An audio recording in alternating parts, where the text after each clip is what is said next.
Nightmare Creatures was a series developed by a company called Callisto Entertainment. This company was formed by a French entrepreneur named Nicolas Guamet, who began it at 19 years old in 1990. He began it under the name Atric Concept SA, but later changed it to Callisto Entertainment when they began distributing their own video games. They were able to do this throughout the rest of the 90s and in the early 2000s until they had to file for bankruptcy in April of 2002. The director of the US division was a guy named Stretch Williams, who took most of the staff on Callisto and formed another company called Big Sky Interactive Incorporated, and they only produced 2 stupid Nickelodeon games. One of them on PS2 called SpongeBob Revenge of the Flying Dutchman and Jimmy Neutron Boy Genius on GameCube. Your goal is to chase this evil scientist, and you have the option of 2 characters, Ignatius and Nadia. Ignatius is this priest and occult expert who finds this book that was left behind by Samuel Pepys, who discovered this occult group that had this scientist named Adam Crowley who wanted to mutate and turn everybody into these insane creatures. There was this doctor that had this diary, and then he gets murdered in Ignatius, and then that doctor's daughter Nadia goes after this Crowley guy. Of course, between having the choice of Ignatius or Nadia, if just from previous scenarios, Nadia obviously would be the better choice. Adam Crowley leads you on a death chase with various creatures of the night, sewers, and any foul place imaginable on this planet. The sound effects are really good, but some of the monsters sound really cheesy. Nadia is your best selection against the zombies because they continuously back up if you don't sever their bodies. The shotgun is your best friend in the beginning of this game. Without it, you're going to spend countless minutes and probably lives kicking the shit out of these gargoyles and these annoying flame-shooting winged assholes. In the beginning, you don't have a large selection of items to really use. The shotgun doesn't last long if you don't use hand-to-hand combat, and you're given these electric orb things to act as health. So your best bet is to destroy a lot of these crates that's nearby and stock as many as possible. For most of the first and second level, you're going to go through the town confluing demons, zombies, and these blue mutated bastards that look like one of those monsters on Space Jam that keeps going yeah whenever he sees you like a fighter on Pit Fighter. Shit randomly explodes around you, so you'll need to be careful not to get knocked down by the impact or allow debris to fall on you. I appreciate this game's unique factor, and it's one of the first early PlayStation games I remember that allow environmental impacts to affect your surroundings. When you proceed, you'll see that demented scientist fuck Adam Crowley appearing in the shadows, and when you approach him, one of those creatures will just sacrifice themselves for him. You'll run into a little bit of platforming, and fortunately, maybe you'll get worse later on, but it's not as bad as I thought it was going to be, and a lot of your jumps can actually be cleared without you doing weird shit like getting as close to the edge as possible just to get to the other platform. The camera does fuck you up when you try to do it, but it really isn't as bad as it could be right now.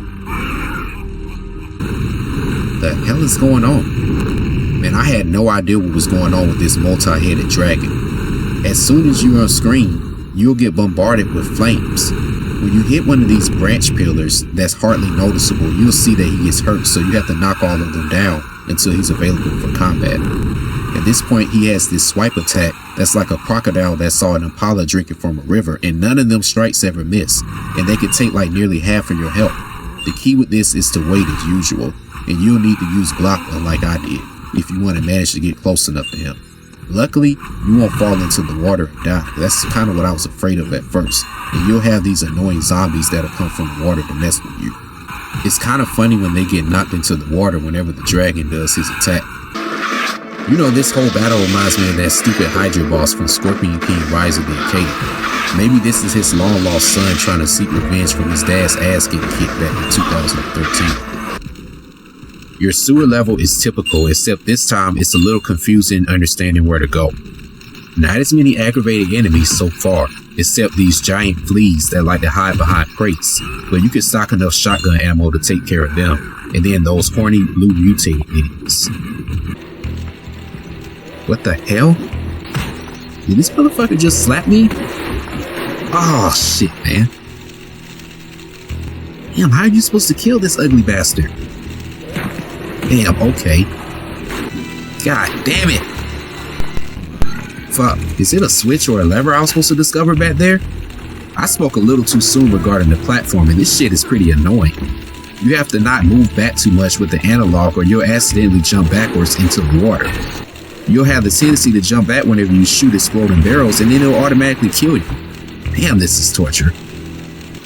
Most of the design reminds me of those entrances to Bruce Wayne's mansion or inside the castle stages on Castlevania 64. Obviously, this game plays on French and British literature narratives, rearranging stories based on historical events like the First Great Fire of London. It was said that a large fire allegedly destroyed a third of London and killed a shitload of people because of the apathy of a mayor named Thomas Bloodworth. Well, shit. He sure as hell had a shitload of blood on his hands worth a lot of lives. Later on, you'll run into tougher enemies, and if you aren't storing up items, this game becomes much harder to survive in. These gargoyles already are cheating, man, and it's having me hating this stage. They take about 20 hits to take out, and then they're jumping around like we're in a ready-to-rumble boxing match. Most of them constantly appear when those brown werewolves appear, so you're forced to shoot them and then kill a lot of ammo. You'll also waste a lot of lives when this damn bar starts depleting. I'm guessing it works more like a sundial, and it only refills when you encounter an enemy and then kill them. But it's a bitch on a period when you don't know where the fuck to go, which is as common in this thing as getting off of heroin and smoking crack. Fuck! So yet again, there's another Yeti boss. Except this time he must be a priest because we're in a cathedral. Maybe I came in on him confessing he's tired of being used as a villain in low-budget video games and actually wants to live a normal life, get a job in the city, get married to a Sasquatch, and become normal like the rest of us, poor fuss. But instead, Nadia sneaks in on him, and now I'm trying to figure out how the hell am I supposed to hit him? Am I supposed to deflect the giant snowballs back at him? Or am I supposed to combo him like the rest of these enemies? Oh, I'm supposed to throw sticks of dynamite at him. But it's hard trying to angle yourself right just to throw that shit at him, and sometimes you can't tell if it's hitting him or not. This boss is as broken as this game can offer. Finally, after 6 minutes and maybe 20 dynamite sticks, he goes down, and then you proceed to keep this chase of Adam Crowley going into the London Zoo. Throughout this creepy zoo stage are these clawed creatures who take 1,000 combos to kill, and they sound like you're close to striking a jackpot on a slot machine, and those annoying Bride of Frankenstein broads who glide across the screen like Mothra. You pretty much mow through the streets, and then you get shot here and there from creatures appearing in the darkness, but it isn't really too much appeal on this part, other than this creepy zoo-looking design, which is pretty cool, along with this library part, where you knock down this skeleton structure of a stegosaurus or something. There will be more small platforming and a few edges to look after as you're running through this dock area. Watch out for those multi-armed creatures in the water and use explosive barrels. Going further, these ugly multi-armed things that look like mutated brown eggs get really aggravating.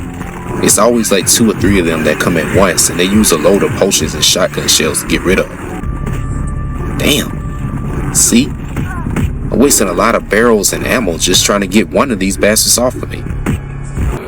This knife-throwing prick boss is a damn choke. I thought you were supposed to attack him similar to the Yeti boss, but it just ends up wasting dynamite and lives. You're basically supposed to keep hitting these levers and watching for these respawning zombies until spikes come out and close in on him. Pretty simple, but you're going to be making a lot of mistakes coming into this with the same mindset as the previous boss. As you get closer to finding Adam Crowley, you'll find these small flying demons and more of these Jack the Ripper bastards. These flame-breathing demon dogs don't help, and everything around you is damn near in flames, so fire will be taking a lot of damage out of them. There's one room where you can get a load of shotgun ammo and health, and this is the most important area in the last parts of this stage. Constantly running around and chasing this Adam guy while all of these creatures appear. They're annoying as hell. I like when you use this green elixir that makes the creatures attack one another. They're like summertime gnats, and this acts as your repellent. They can't harm you and they end up attacking each other. It's a pretty useful and amusing special item that caught me by surprise. This Skullhead one, I don't really have a clue what it does. Enemies still attack me like normal, so I'm not sure if it works in a certain setting or against specific enemies. When you reach outside, this Adam fucker has become this winged demon and sends those smaller red ones after you. They just shit flames across the balcony and you need to avoid them and hack away as usual. But when he comes down, oh my god, are you in for a nightmare. You and him are constantly dancing away from each other until he strikes and then takes like a quarter of your health with each hit. This ugly bastard can only be defeated using combos and no special items. This is basically a crappy version of Ready to Rumble boxing. You know what, man? Fuck this. Damn, dude. How do these even work? Oh, okay. Square, triangle, triangle, square, square, square, triangle, triangle. Alright, I got it. Fuck. Come on, I can't be getting my ass kicked by this 90s punk rock style hair. Fuck off, damn. Well, alright. Appreciate the chest bumps, but you realize she has tits. Oh yeah. Alright, he didn't like that. Plus a sword hit. Alright, he's going down. Alright. Westminster is saved. Or is it? The fuck? Oh man, I didn't expect this. I wonder if I could use the shotgun with this creature. Nope. Well, this is pretty cool, and it's a good way of extending the game. I wonder if you could throw sticks of dynamite. Oh, you could throw sticks of dynamite. And you can freeze? Okay. Shit. So now I'm that werewolf thing. Man, he really doesn't have too far of a range in combos. This really makes me feel like I have full access to the game now. Okay, so now I'm the guy Ignatius. Man, this guy is ass nuts. He has this fucking stick and it really isn't too effective, nor is it cool to use. And he moves real slow. It's just way more appealing to play as Nadia. I mean, she has more combos, it's a better feel, and it's just way more appealing to look at her. I mean, why the hell would I want to play as this fake ass Shane Shun looking motherfucker when I could be looking at a young pretty girl with tits? Alright, so I'm kicking ass as the rat now. Man, he dies really fast though, maybe like rats in real life. He's proven to be the king of the sewers today, only if I'm controlling him. If not, he's just another NPC ready to get his ass kicked. And it's kind of fun fighting this guy here. I wonder how it's gonna feel playing as him. Alright, I was waiting on this one. So I get to be the blue dumbass that screams, yeah, now. He controls like trying to drive a boulder with a Fisher-Price steering wheel. Awesome. Obviously, there are other creatures you get to play as, so y'all get the point. Maybe someday in the stream, I'll let y'all see the rest of them. But not today.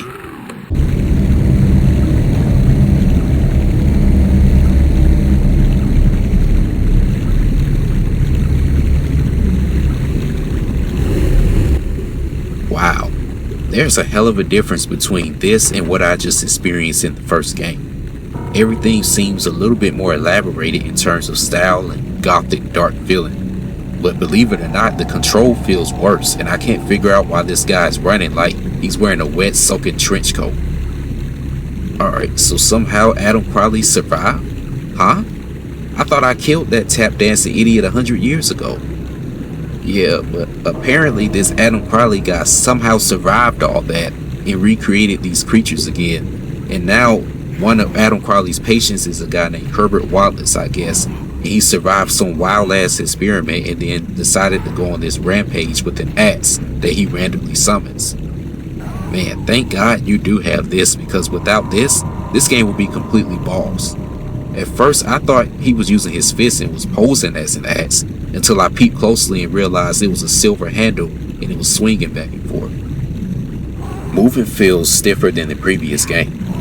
It's almost like this grid-like feeling where you're centered towards your enemy, only being able to face them and not be aware of anything else around you. It's as if you're this angry pit bull tied outside your neighbor's house, and whenever someone runs by, you're forced to stare at them and growl. It's actually no control of who you want to attack, or if you want to decide on grabbing an item while swinging viciously at these ugly ass creatures. It's a little hard for me to get these combos because your enemy always flies back and then you can't seem to form any kind of continuity.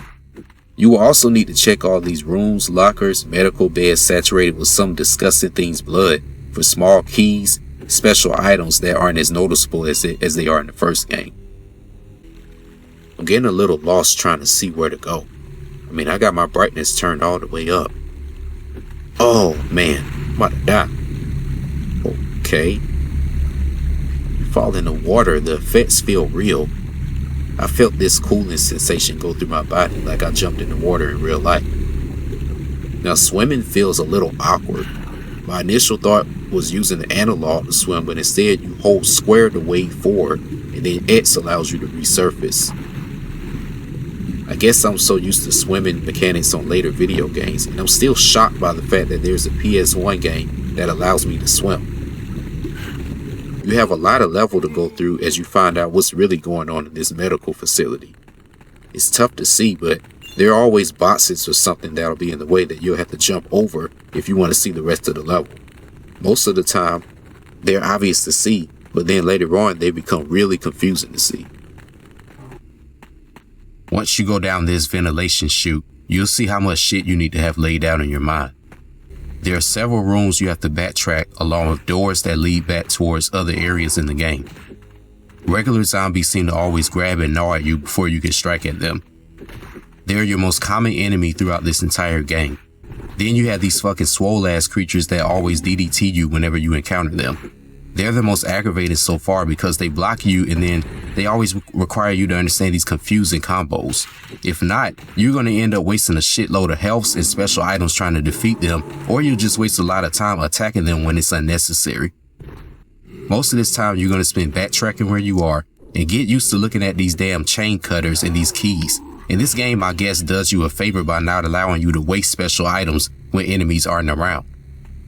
Whenever you're in combat, whatever special item that you hold or that's in your inventory, it always possesses and the key doesn't. This is rather convenient as I'm not always accidentally wasting items for no reason. The enemies you have are fucking ridiculous. The first type are these skeleton Nazi zombies that have this uncontrollable breathing that you could hear from about 3 rooms away. Then when you encounter them and attack, they sound like they have bronchitis as you beat the shit out of them. And they can also grab on your neck and then take a bite out of you like they're biting into a raw coconut. There are these growling female zombies that kind of just strike at you from time to time, but they aren't too much of a problem. Those annoying werewolf creatures return and are back with the same bullshit. The concept for this hospital is well designed and quite large. On the bottom floor, you end up in this shower area where you have to swim to the other side that leads to this cool shot of the female creature consuming a body that's being examined in this bizarre autopsy room. Then as you venture on, you'll hear a faint sound of somebody that sounds like they're scared and crying. And then you'll see this guy that's strapped into this electric chair. He's still alive though. Then when you press this green switch that's on the wall to release, he gets fried to death. I don't know, I'm guessing that this is one of the Nazi experimental facilities in this game, since it's based in 1934. But Adolf Hitler wasn't elected as Chancellor of Germany until 1933, a year prior to this, so how the hell was he already this powerful in France just a year later? Later on, you'll make your way to the streets outside the hospital, where there's that one lion-looking creature that's hard as hell to kill, blocking this area where you'll need to get access to another door switch to grab more dynamite to blow this other blocked area. This is where you'll activate a cutscene where Herbert, yes, we still have to remember this guy's name is Herbert, gets into this car and drives to another side of France, still trying to chase Adam Crowley, yet we don't see him. This part of the streets of Paris has a dark, cold, isolated feel to it, sort of like that feeling you get from playing Silent Hill 1 when you're running through the snowy streets.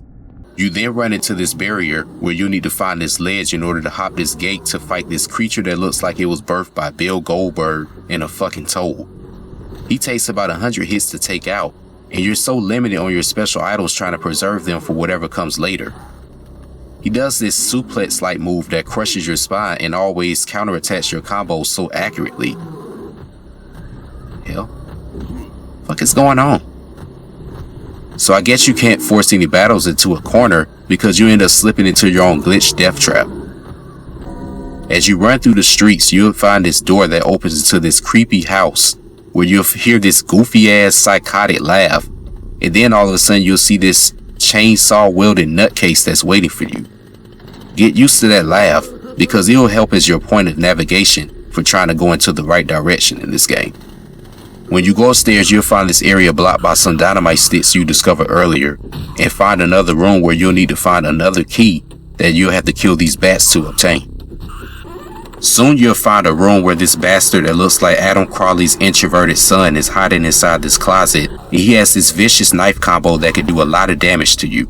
No matter how far into the house you go, he's always right there waiting. The best way of defeating him is just keep backing up and swiping him whenever his guard is down. But you'll have to stay alert with him even while he's doing weird shit like licking blood from his knife, because he'll still get you. When he gets too annoying, and you have this special item with those flies, like the flies from the Mummy on PlayStation 1, that'll cause him to explode and it'll save you a shit ton of agony. Now, it's already hard enough trying to see in this game, but these damn toad goldbirds never seem to encounter you in suitable areas to fight. It's pretty large, as you'll need to explore about 3 sectors to find keys and other areas that will lead back outside. Thank God the map is more self-directing, and you won't have to pull it up in a game map to find out where you'll need to go. This is because this sewer somehow leads to a cathedral, and then in this cathedral you'll find out about Ignatius's quest to go after Crowley in the first game. You'll then end up on this snowy rooftop, and you'll have to jump onto another building and drop down into another experimental room where you'll fight more of these knife-wielding pricks, and then you have to find your way through the rest of this level. Once you find this room where this blind creature hoists itself on the wall, he then attacks you. But as you're trying to hit him and then dodge all this shit at the same time, you'll notice all this debris keeps collapsing and is getting closer towards where you're fighting at. So you have to kill him before this whole area collapses. During the cutscene, some broad named Rachel, who's the only surviving member of Ignatius Blackmore's group of female assassins waiting to kill Adam Crowley, helps you find this castle that's near the coastline where more of his antics are occurring. Here there's a dark cemetery and those growling, scythe-wielding, Jack the Ripper-looking creatures returning for more combat. You'll find a gate and then a save spot that you'll definitely need to use. And then before you know it, you make one giant leap across this broken wooden bridge, and then you plunge into 6 feet down into cold, isolated darkness. Now is when you have to get used to being underwater if you weren't used to it before. The controls, its movement, and the cool, eerie sounds. There are these treasure chests you have to explore when you're finding keys and special items. But you'll also be wondering exactly where to go. There's obviously no backtracking since you jumped down pretty goddamn far in this water. Alright. Hell. Shit. I hope I don't have to fight him down here. That's really gonna suck. When you venture further, you'll find this gate and you'll notice that there's these paths that go left and right. Both paths are guarded by these tentacles that you'll have to swim around while you're also trying to keep your oxygen capacity at a feasible level. You'll find one room where, there's this damn chain gate, but of course you won't have access to this unless you have a goddamn chain cutter for the 100th time. Damn, man, I found this thing like 3 times. How the hell are they not able to break this same fucking chain loose? I'm sure the ones that I found weren't rusted. They ain't rust that fucking fast, so why the hell can't I use it? So you'll need to take the path on the left tentacle to find the chain cutter, which will come with fighting those lizard-looking creatures you saw swimming through the water when you first jumped in. On your right path, you first have to wiggle around those other pair of tentacles and then climb up these stairs to find this door that you'll need a key for. Where do you find that key? Well, you have to find that same area where the door with the chains on the lock was. And then when you reach that, you'll have to now fight these 2 female creatures that stand in your way before you grab the key to go back to that same door on the right path where that underwater tentacle lies. Now at this door, it's another part of the sewers you have to discover, and then there are a couple of more enemies that wait for you. And then suddenly you discover this room where these pink tentacle looking creatures lie in this big ass room. They aren't really too much different from other enemies in terms of difficulty, but of course you want to kill all of them as much as possible because you have to go to these other rooms where it's just like a shitload of them. And you'll need to backtrack through all these other areas trying to figure out where to go, so you want to make sure that all of them are taken out. When you get to this tower, down there are these pink octopus looking shits that look like Ursula from The Little Mermaid, but they aren't really too tough to kill. Most of this scenery matches the tone very well, with this dark, mystifying feeling and gothic touch. You spend most of this part beating the female creatures that drop from ceilings and cut themselves from ropes, until you find this switch and then another room where you'll get another cutscene about Adam Crowley.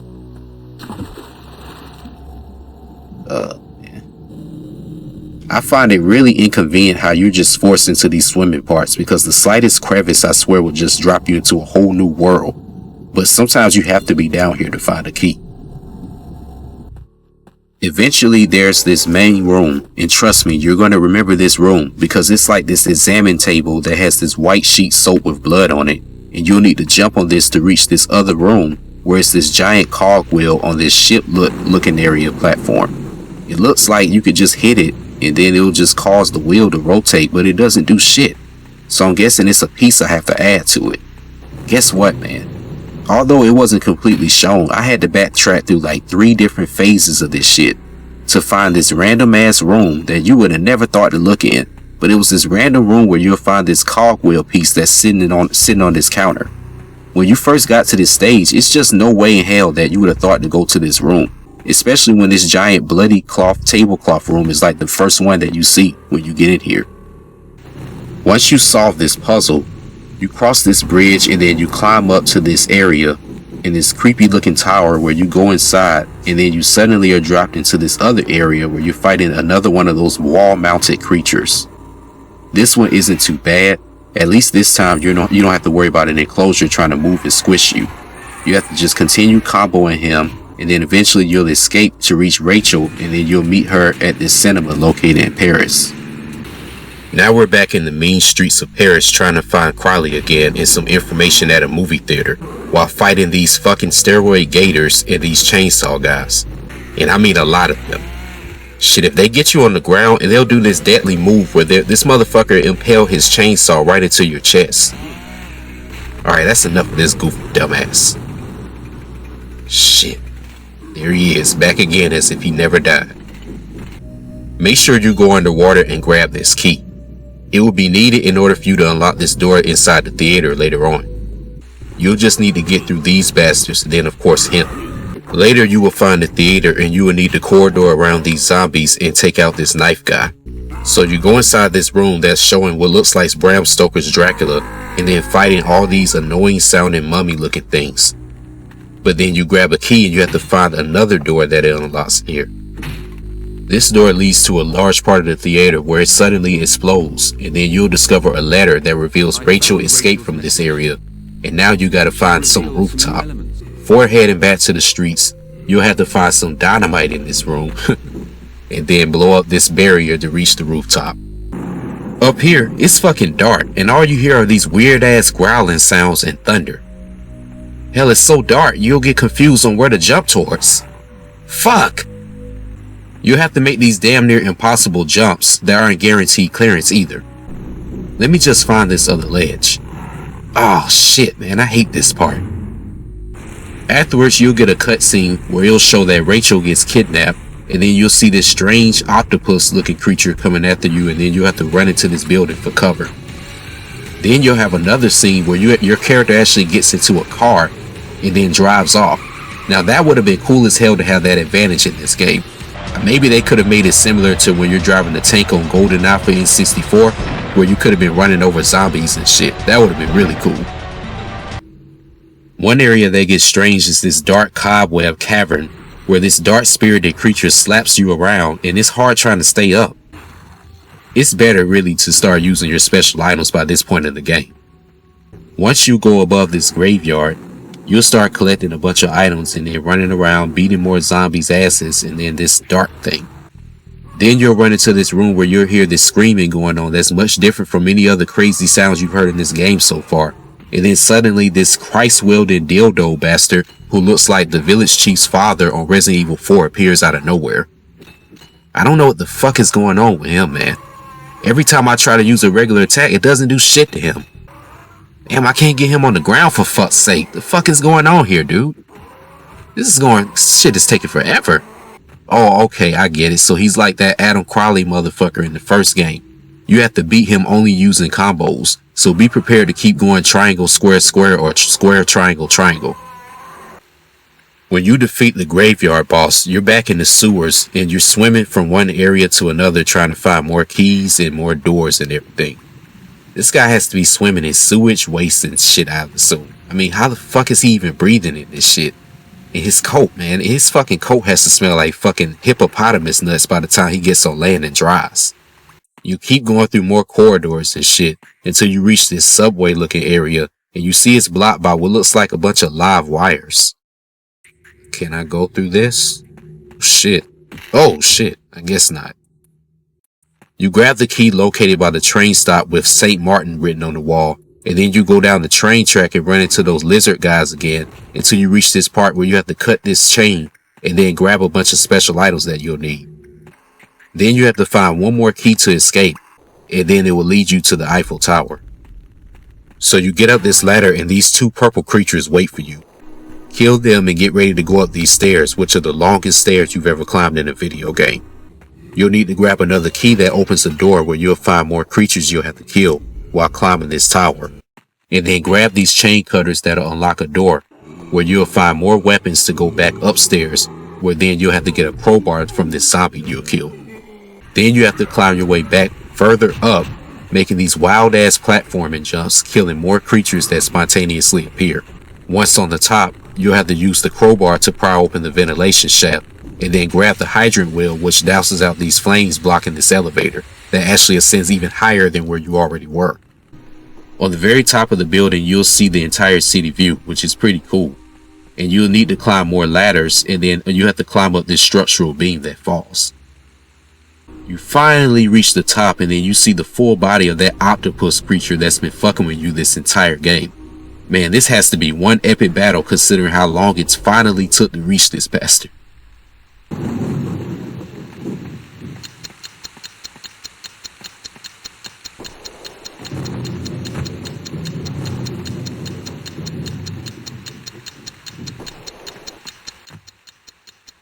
Alright. What? What the hell? Bro, are you serious? That was the fight? Oh my god, I've never seen such an anticipated final boss be such a disappointment. Ever. At least I was able to see how disappointed this was, unlike my attempt with Scorpion King Rise of the Acadian. I really don't know what to say about these games. They had a good concept, weird controls, unique and progressive elements like playing with the enemy types in the first one, swimming in the second one, but the levels felt extremely the same as others, and I felt like it was just more focused on connecting the theme of history and recreating 19th and early 20th century architecture than actually making the game feel a little bit more smooth and less repetitive. The creatures were creepy and strange looking, yet some of them, like that muscular dumbass, just seemed like they didn't belong in this type of game. But either way, it somehow worked and 2 games actually were produced. I read online that there were talks of a 3rd game that was supposed to be titled Nightmare Creatures 3 Angel of Darkness, produced by Ubisoft, and it was alleged to take place in 19th century Prague. It was supposed to be after the events of Nightmare Creatures 2, but if 2 took place in 1934 and this was supposed to be 19th century, wouldn't that be around the same time as the events as the first one? Regardless, either Ubisoft or the company Callisto Entertainment couldn't afford that risk, and by 2003 it was cancelled, and this whole idea never reached any development for any platforms later on. It was rightfully so because there were already a lot of games that were similar out up to this point, and they would have had to do something really special to get my attention in 2003 and 04. Nightmare Creatures, that whole series, it ended on PlayStation 1, and I think that was a good thing because it was able to sustain a better legacy by never going into the 2000s and being released on Xbox 360 or PlayStation 2 or anything like that. I think it was better off as a PlayStation 1 classic.